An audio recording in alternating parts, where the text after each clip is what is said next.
Doesn't insurance get more expensive as I get older? And plus, I don't even need any more insurance. Welcome, this is episode 3 of our Secrets to a Tax-Free Growth series. We will be addressing those exact concerns today.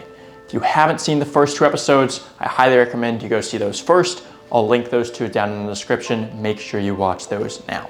So far in this series, we've outlined first what are the differences between term, whole, universal life, and then we went into how can universal life actually provide living benefits to me. And if you've just gone through those 2 episodes, one question that it might have brought up in your mind is, doesn't insurance get more expensive as I get older?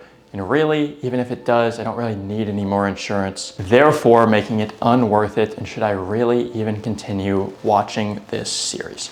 Let's dive into that now. The very first thing I want to go over, if you don't want to know all the details and you just want the question answered so you can push the concern out of the way of doesn't it get more expensive as you get older, all you have to do is look at your net internal rate of return. So all you need to do is you need to look at your projected illustrated rate in your policy. Let's say that they're projecting you're going to gain 7%. That's what they illustrated at.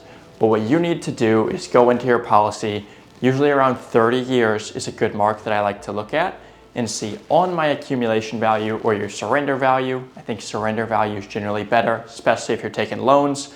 See what is that net internal rate of return. So even though you might have illustrated at 7%, usually that net internal rate of return is going to be around 6% at that time, showing you had a cost of around 1% from all of the money you put in over the course of the policy. So whether insurance gets more expensive or not as we get older, all I know is I was putting money in, it was growing, and it cost me about 1% of that money each year, and this is what I ended up with. If that's how you want to look at it, that's the simple way of doing it. That's all you really need to answer that question. However, this series is about educating you down to the most minute details, understanding what's going on so you can have complete confidence in your financial decisions. In order to understand our net internal rate of return over the life of a policy, we need to understand our fees. So generally, to see how this is actually even possible, we're going to break those down into 2 different categories. First is going to be your non-cost of insurance related expenses. Now, if you clicked on this video, you're wondering what about the cost of insurance and how it gets older? Well, to understand our internal rate of return, first we have to understand there's actually fees that aren't related to our cost of insurance. These being your premium charge. This is going to apply during our funding years when we put money into the policy. Our per year policy expense fee. So this is usually a super small one. Usually it's $120, but that's your annual fee for even having a policy open. Your per 1,000 base charge. This is usually going to occur in the first 5 to 15 years, kind of depending on which IUL product you're using, how fast they're actually wanting to pay all those off or spread that out. And lastly, your rider charges. So if you did put any riders on there, then there's also going to be the charges for those. Again, generally these are going to be very small, but they are on there. Now, one thing about all of these fees is they're generally going to be, the 2 smaller ones are generally going to be your per year policy expense, so around the $120, and then your rider charges. Those are usually going to be flat and go throughout the life of the policy. Other 2 charges, your premium charges, and then your per 1,000 base, those are going to be bigger, and those are what, especially in the early years, are going to account for most of your IUL fees. So yes, we are going to get into the cost of insurance fees, how those change over the years. Do they get more expensive as I'm getting older? How does that affect my net internal rate of return or my policy? But first, we need to understand these fees and how mainly, especially in the early years, these are the ones that are making up the vast majority of our fees. So now that you understand that there is many more fees other than just the cost of insurance, and especially in the early years, they make up most of our costs, now we can look into our actual cost of insurance, how this changes, what percentage of our total fees actually even is this, and what happens to it over the life of the policy. And that leads us to our second category, which is actually the cost of insurance fees. We want to understand what is actually happening with our cost of insurance and how is it calculated. It's actually pretty simple. To kick things off, let's use an example. You probably assumed, let's say you had $500,000 worth of insurance. As I get older, well, it's going to get more expensive. Paying for $500,000 when I was 50 years old, is going to be cheaper than when I'm 60 years old. And every year in between there, it was probably getting more expensive. So you would imagine with an indexed universal life, it's going to be the same thing. As the policy goes on, your insurance is going to get more expensive. However, this isn't the case. Why? So here it is. Again, let's say you have the $500,000 worth of insurance that you're paying for when you opened the policy. You funded that policy with premiums. Over the course of that policy, those premiums turned into cash value. So all of the money that wasn't going towards any of our fees went towards our cash value account, right? Well, that cash value over time grew. So let's say now you've been funding the policy, and over the course of it, you now have a cash value of $200,000. So you have that $500,000 death benefit you started with. Now you have your $200,000 worth of cash value.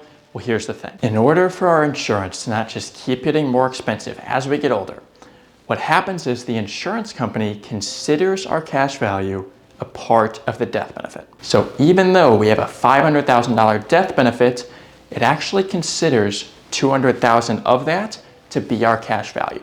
So when we die, it's still only going to pay out the $500,000. Why? Because we were only paying for $300,000 worth of insurance. $200,000 of that $500,000 death benefit was our cash value. The other $300,000 is all we were actually paying for, what was going towards our cost of insurance. So yes, as we get older, the cost per 1,000 of insurance is going to increase. But the number of 1,000s of insurance that we're paying for is going to decrease. Why? Because our cash value is growing. Therefore, the gap between our cash value and the total death benefit is going to get smaller as that continues to grow and as the policy ages. So even though you're older now with the same $500,000 death benefit that you started with, since your cash value grew, you're actually paying for less insurance. Now, one quick thing to address, because this is a common concern, is people will say, that's crummy. They only pay the face value. They don't even pay the face value plus my cash value. So even though I grew $200,000 worth of insurance, and when I die, I'm still only going to give $500,000 to my beneficiary. That's stupid. Why shouldn't they get the whole $500,000 plus the $200,000 in cash value? I want them to pay both. Actually, I would argue you don't. If they paid both, even though your cash value was growing over the course of the policy, you would still be paying for the full $500,000 as you get older, and it would continue to get more and more expensive. We don't want this. We want the least amount of insurance possible and the most cash value. We're not solely doing this for insurance. It's nice, it's a benefit, but for example, if people come to me and say, this all looks great, but Daniel, I don't need any more insurance. I say, neither do most of my clients. It's not about needing more insurance. It's about using this as a vehicle to provide for your retirement or for your future or whatever financial needs it might be. Now, the last thing I want to go over here is called conditional/bonus credits. What you might have been thinking is, even though I know I'm not going to be paying for the full $500,000 in this example the entire time the policy is alive, let's say even if it drops to $50,000, well, I realize as I get much and much older, the cost for, say, $50,000 of insurance might be the same or even more than it was for $500,000 since I'm so much older. Isn't that a problem? The first thing I would say to this is that as a percentage, even though that cost may go up, it's actually going to be such a smaller percentage of your cash value. So let's say your cost per insurance went from $2,000 a year to $4,000 a year. Well, as a percentage of your cash value, it might have gone from 1% to 0.05%. So yeah, it went up, but as a percentage, it went way down. Just as with a financial advisor, for example, let's say you pay a 1% fee, you start with $100,000 you give to them, well, it's a $1,000 fee the first year. Well, in 50 years from now, it might be a much higher fee. It's still just your 1% fee. It's not like that fee has gone up on you.